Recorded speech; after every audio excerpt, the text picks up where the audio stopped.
അവർക്ക് രക്ഷയായി ഭഗവതി മാറിയിട്ട് ഭഗവതിയെ സ്തുതിക്കുന്ന ചരിതവും പറയുന്നുണ്ട്. പിന്നെ ഭഗവതി എന്താ പറയുന്നത്? ദേവി മഹാത്മ്യത്തിന്റെ ഗുണങ്ങളെ കുറിച്ച് പറയുന്നുണ്ട്. ഇത്രയും സമ്പുഷ്ടമായ ഒരു ഗ്രന്ഥം നമ്മുടെ കയ്യിലുണ്ടായിട്ട് നമ്മൾ ആരെങ്കിലും അറിഞ്ഞില്ല അല്ലെ? നമ്മള് മതജിക്ക് അറിയാം. എന്നിട്ട് നമ്മൾ എന്ത് ചെയ്യണം? ഇത്രയും ഒരു അടിസ്ഥാനപരമായ ഒരു ഗ്രന്ഥം നമ്മുടെ ജീവിതത്തിന്റെ ഭാഗമാക്കണം. വെറുതെ വാങ്ങി വീട്ടിൽ അലമാറയിൽ പൂട്ടി വെക്കാനുള്ളതല്ല ദേവി മഹാത്മ്യം. അത് അങ്ങനെ ഇങ്ങനെയൊന്നും നമ്മുടെ കയ്യിലെത്തില്ല.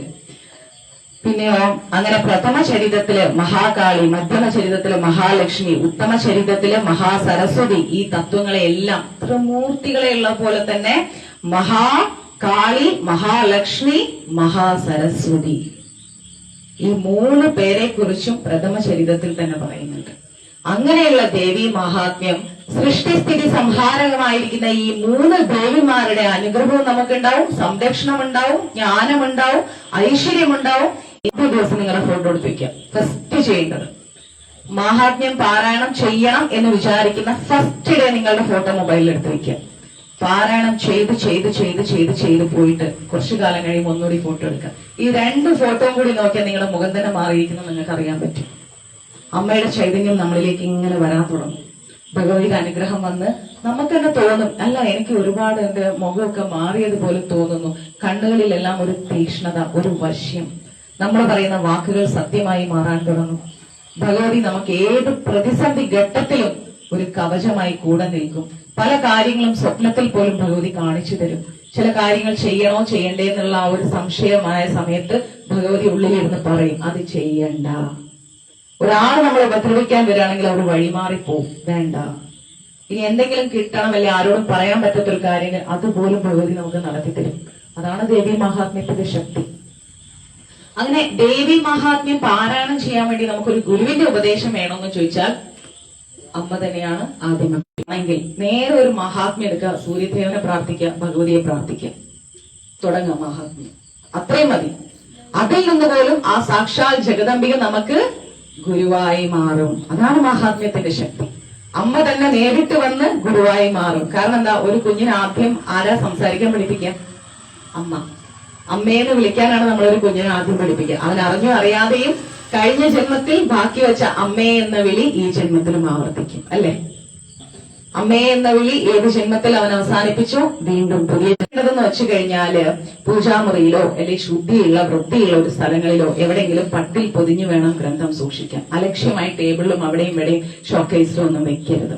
വൃത്തിയുള്ള ഒരു സ്ഥലം. കാരണം കേരളത്തിൽ പലരും നോൺ വെജ് യൂസ് ചെയ്യുന്നു, എല്ലാവരും വെജിറ്റേറിയൻസ് അല്ല. അപ്പൊ വൃത്തിയുള്ള സ്ഥലത്ത് മഹാത്മ്യം ഒരു ചുമന്ന പട്ടിൽ പൊതിഞ്ഞ് ഗ്രന്ഥം സൂക്ഷിക്കുക. വീടിനും വീട്ടുകാർക്കും ഒരു രക്ഷാ കവചമായി ദേവി മഹാത്മ്യം പ്രവർത്തിച്ചുകൊണ്ടേയിരിക്കും.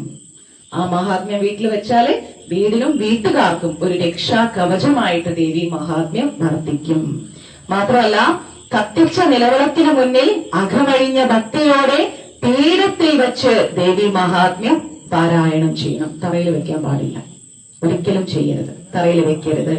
വാഹനങ്ങളിലും നിത്യം ഉപയോഗിക്കുന്ന ബാഗുകളിൽ, പോക്കറ്റിൽ പോലും ഉപയോഗിക്കാം എന്നതിനാൽ പൂജാമുറിയിലോ നിലവിളക്കിന്റെ അടുത്തോ നീക്കി സൂക്ഷിച്ചു വെക്കുക.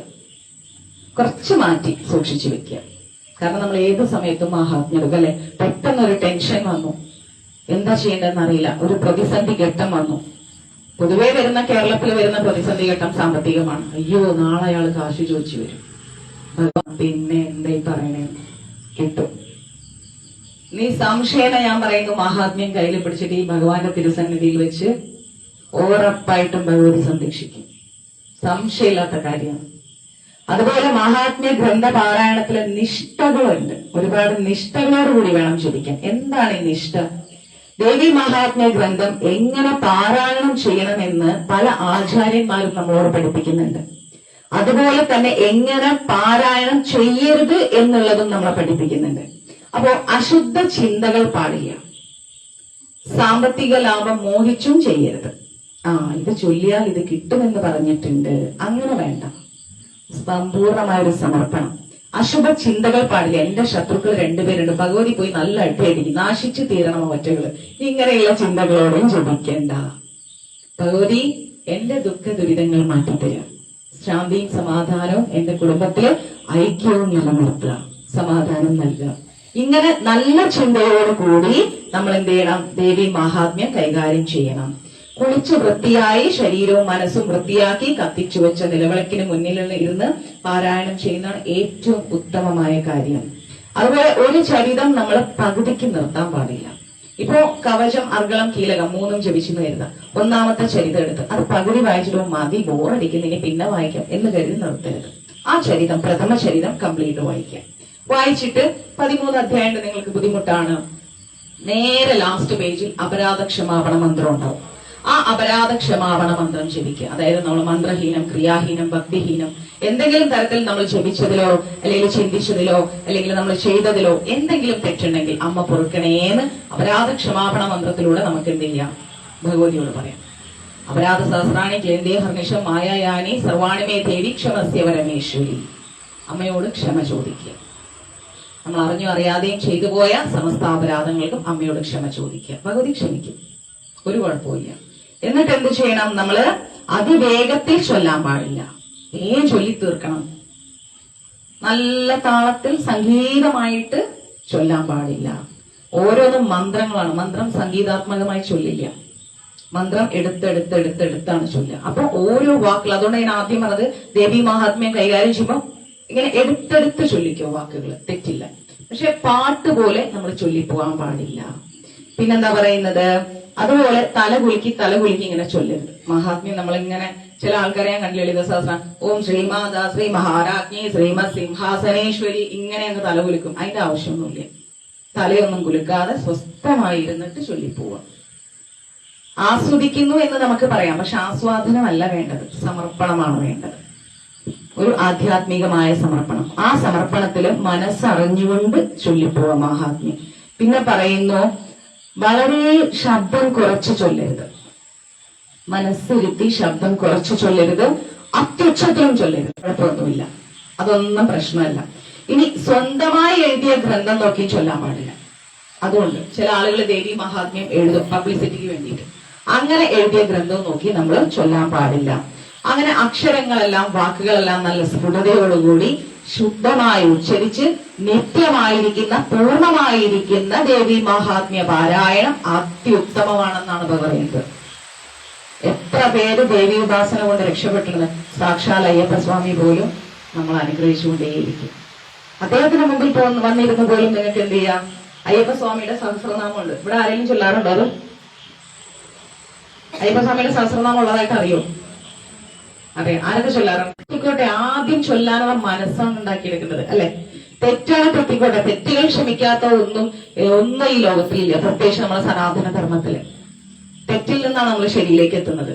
ഒരു അയ്യപ്പ സഹസ്രനാമം വാങ്ങാം, അമ്പലത്തിൽ വരിക, ഒരു 10 മിനിറ്റ് ഈ ക്ഷേത്രത്തിൽ എവിടെങ്കിലും ഇരുന്നിട്ടൊന്ന് ചൊല്ലുക, അത് ജീവിതത്തിന്റെ ഭാഗമാക്കുക. ഇല്ലെങ്കിൽ മഞ്ജരീസ് തന്നെ ഒരു 51 സഹസ്രനാമം ഡൊണേഷൻ തരാം ക്ഷേത്രത്തിലേക്ക്. അയ്യപ്പ സഹസ്രനാമം നിങ്ങൾ അത് നന്നായിട്ട് കവർ ചെയ്ത് ഇവിടെ മാതൃസമിതിയൊക്കെ ഉണ്ടെങ്കിൽ ക്ഷേത്രത്തിൽ തന്നെ സൂക്ഷിക്കുക. 51 പേര് ഒരുമിച്ചൊന്നും എന്തായാലും അമ്പലത്തിലേക്ക് വരൂലല്ലോ. അപ്പൊ ഡെയിലി എന്ത് ചെയ്യുക? അവിടുന്ന് ബാലൻ ചേട്ടനോട് സാറിനോട് ചോദിച്ചാൽ, അവിടെ ക്ഷേത്രത്തിൽ എഴുതുന്ന ചേച്ചിന്റെ അവരോട് ചോദിച്ചാൽ സഹസ്രനാമം വാങ്ങിക്കുക, അതെടുത്ത് ചൊല്ലിക്കഴിഞ്ഞാൽ അവിടെ തന്നെ സൂക്ഷിക്കുക. പ്രശ്നം കഴിഞ്ഞല്ലോ. കൊണ്ട് നടക്കണ്ട, എന്റേതാണ് നിന്റേതാണ്, അവനെടുത്തോണ്ട് പോയി ഇവരെടുത്തോണ്ടുള്ള പരാതികളില്ല, പ്രശ്നങ്ങളില്ല, അവിടെ തന്നെ സൂക്ഷിക്കുക. നവരാത്രി വരുമ്പോ ഇവിടെ നമ്മൾ ഗ്രന്ഥം പൂജിക്കുന്ന സമയത്ത് അതങ്ങ് പൂജിക്കാൻ കൊടുക്കുക. ഈസിയാണ് അയ്യപ്പ സഹസ്രനാമൊക്കെ ചൊല്ലുന്നത്. കലിയുഗ വരദാനനാണ്. കലിയുഗത്തിൽ സംരക്ഷിക്കാൻ സ്വാമി എപ്പോഴും റെഡിയാണ്, ഇല്ലേ? ഒരു വട്ടം ശബരിമല കയറിയവന് വീണ്ടും പോകാൻ ആഗ്രഹം ഉണ്ടാവും. ഞാൻ കാത്തിരിക്കുകയാണ് എന്നപ്പോ എനിക്ക് 60 വയസ്സാവാന്ന് ആലോചിച്ചിട്ട്. അതാണെന്നാ ഞാൻ പ്രാർത്ഥിക്കുന്നത്. ആ അയ്യപ്പ സ്വാമിയെ കണ്ടവനറിയാം അതിന്റെ ശക്തി എന്താണ്, തീവ്രത എന്താണെന്നുള്ളത്. ആ ഭഗവാന്റെ മുമ്പില് എരിഞ്ഞടങ്ങാത്ത ഒരു ദുഃഖങ്ങളുമില്ല. ഈ സന്നിധിയില് അയ്യപ്പ സഹസ്രനാമം ചൊല്ലുക, ദേവി മഹാത്മ്യം ചൊല്ലുക. എത്ര ഐശ്വര്യദായകമായിരിക്കും അറിയോ നമ്മുടെ ജീവിതം, എത്ര സമാധാനവും മനോഹരവുമായിരിക്കും അറിയോ നമ്മുടെ ജീവിതം. നമ്മുടെ ജീവിതത്തിലെ എല്ലാ ദുഃഖങ്ങൾക്കുള്ള പരിഹാരം നമ്മുടെ സനാതന ധർമ്മത്തിലുണ്ട്. പക്ഷെ എല്ലാവരും അത് മറന്നു പോവാണ്, അല്ലെ? അപ്പൊ അതുകൊണ്ട് അതൊക്കെ ചെയ്യാം. പാരായണത്തിന് ഒരുപാട് വ്യത്യസ്തമായ രീതികളൊക്കെ ഉണ്ട്. എല്ലാം പറഞ്ഞു തീർക്കാനുള്ള സമയം നമുക്ക് ഉണ്ടാവില്ല. രാത്രിയാവുന്നുണ്ട്. നിങ്ങൾ മഞ്ജരീസിന്റെ വാട്സാപ്പ് ഒരാളെ കൈപൊക്കിയിട്ടുള്ളൂ. അറിയില്ല, ചൊല്ലാൻ അറിയില്ല എന്നാണോ? വായിച്ചാ മതി അമ്മ, ഒന്നും കുഴപ്പമില്ല, വായിച്ചു പോവാം. നല്ല ചെറിയ ചെറിയ വേർഡ്സ്, നമുക്കങ്ങനെ കടുകട്ടിയിൽ ഒരു വാക്കുമില്ല, സംസ്കൃതം അങ്ങനൊന്നുമില്ല. ശ്രീ ധർമ്മശാസ്ത്ര സഹസ്രനാമം ഉണ്ട്. നിങ്ങൾ പറഞ്ഞ ഞാൻ 51 സഹസ്രനാമം ഇവിടെ ബാലൻ ചേട്ടന് പോസ്റ്റ് ചെയ്ത് കൊടുക്കും ചെന്നൈയിൽ നിന്ന്. എന്നിട്ട് അത് 51 എണ്ണം അവിടെ കുറച്ച് അമ്മമാര് ചൊല്ലുന്നുണ്ട്, ഒരു ദിവസം പോയി കേൾക്കട്ടെ എന്ന് ഓർത്തിട്ട് പോലും കേരളത്തിൽ വന്നാൽ ഞാൻ വരും. അങ്ങനെ വേണം 51 സഹസ്രനാമങ്ങള്, വേണമെങ്കിൽ പറയും. വേണമെന്നാണെങ്കിൽ കൈകൊപ്പിക്കും, ഞാൻ അയച്ചു വേണം, ഞാൻ അയച്ചു തരാം. ഞാൻ ബാലൻ ചേട്ടന്റെ അഡ്രസ്സിലേക്ക് 51 സഹസ്രനാമം മഞ്ജരീസ് എത്തിച്ചു തരും. വായിക്കണം. നമ്മുടെ സനാതന ധർമ്മം സംരക്ഷിക്കപ്പെടണം. ഇന്ന് ശനിയാഴ്ചയാണ്. ആഞ്ജനേയ സഹസ്രനാമൊക്കെ ഉണ്ട്, അതൊക്കെ എല്ലാം കൂടെ ഞാനിപ്പോ നിങ്ങളിലേക്ക് അപ്ലൈ ചെയ്യുന്നില്ല, വലിയ പാടായിരിക്കും. അതൊന്നും സാരമില്ല. അയ്യപ്പ സഹസ്രനാമം ചൊല്ല. അമ്പലത്തിൽ എത്തുമ്പോ നമ്മളിപ്പോ രാവിലെ എത്തുന്നോ വൈകുന്നേരം എത്തുന്നോ അറിയുന്നില്ലല്ലോ നമ്മൾ എപ്പോഴാ വരാന്നുള്ളത്. വരുന്ന സമയത്ത് നേരെ അവിടെ പോയിട്ട് ചേട്ടനോടോ ആരവിടെ ഉള്ളതെന്ന് വെച്ച് കഴിഞ്ഞാല് ഒരു സഹസ്രനാമം തരുമെന്ന് പറയാം, ചൊല്ല, തിരിച്ചത് അവിടെ ഏൽപ്പിക്കുക. ക്ഷേത്രത്തിൽ ഇരുന്നോട്ടെ, വീട്ടിൽ കൊണ്ടുപോകണ്ട. ചൊല്ല ആമുപ്പെട്ട് ശനിയാഴ്ച, വളരെ നല്ല കാര്യം. പക്ഷെ ദിനവും നമുക്കിത് അയ്യപ്പ ക്ഷേത്രമായത് അയ്യപ്പ സഹസ്രനാമം ചൊല്ലാലോ, അല്ലെ? ദിവസവും ചൊല്ലുന്നതിന് തെറ്റില്ലല്ലോ. അപ്പോ അതുപോലെ അയ്യപ്പ സഹസ്രനാമം ഞാൻ എത്തിച്ചു തരാം, വായിക്കുക. ഒരു ബുക്ക് എടുത്ത് വെറുതെ ഒന്ന് വായിച്ചു നോക്കിയാൽ ഈസി ആയിട്ട് കിട്ടും, ഒരു സംശയമില്ലാത്ത കാര്യമാണ്. പിന്നെ ഇന്ന് ശനിയാഴ്ചയാണ്, കർക്കിടക മാസമാണ്. ഭക്തോത്തമനായിരിക്കുന്ന ഹനുമാൻ സ്വാമിയുടെ ചരിതമാണ് ഞാൻ വേറൊരു ക്ഷേത്രത്തിൽ പറഞ്ഞുകൊണ്ടിരിക്കുന്നത്. 2ാമത്തെ ദിവസമായി. ഹനുമാനെ കുറിച്ച് എല്ലാവർക്കും അറിയാം അല്ലെ? ഹനുമാന്റെ അച്ഛന്റെ പേരെന്താ?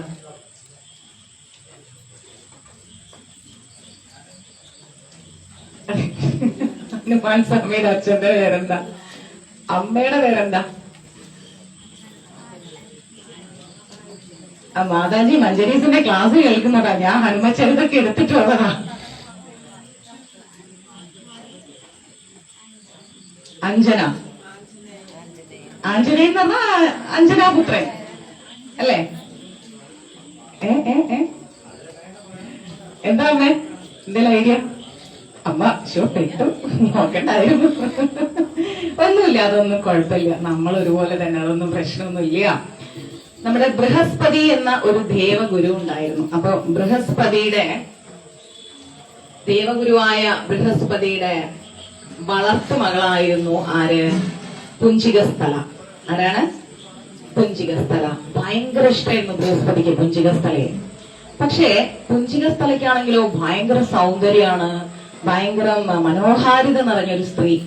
അങ്ങനെ അവളുടെ ആ ഒരു യൗവന പ്രായത്തില് പുഞ്ചികസ്ഥല നന്ദനവനത്തിൽ പോയി ഇങ്ങനെ കുറച്ച് ഗന്ധർവന്മാർ അവിടെ കുളിക്കുന്നതും അവര് ഇങ്ങനെ നമ്മളിങ്ങനെ കളരിയൊക്കെ അഭ്യസിക്കുന്നത് പോലെ കുറച്ച് കാര്യങ്ങൾ ചെയ്യുന്നതൊക്കെ മനസ്സിന്റെ ആ ഒരു 18 വയസ്സ് 20 വയസ്സിന്റെ മനോശാബല്യത്തിൽ നോക്കി നിന്നു. അപ്പൊ നമ്മുടെ ബൃഹസ്പതിക്ക് ദേഷ്യം വന്നു. പൊതുവെ അച്ഛന്മാർക്കൊന്നും നമ്മൾ അങ്ങനെ ചെയ്യുന്ന ഇഷ്ടമല്ലല്ലോ. അവര് എന്തിനാ അങ്ങനെ വല്ലവരെ നോക്കി നിൽക്കണേന്നൊരു ചോദ്യം രക്ഷാകർത്താക്കൾ ചോദിക്കും. ഇത് ബൃഹസ്പതിക്ക് താങ്ങാൻ പറ്റിയില്ല. കാരണം ഒരു മകളെക്കാൾ മുകളിലാണ് അദ്ദേഹം ആരെ സ്നേഹിക്കുന്നത്? പുഞ്ചികസ്ഥലയെ സ്നേഹിക്കുന്നത്.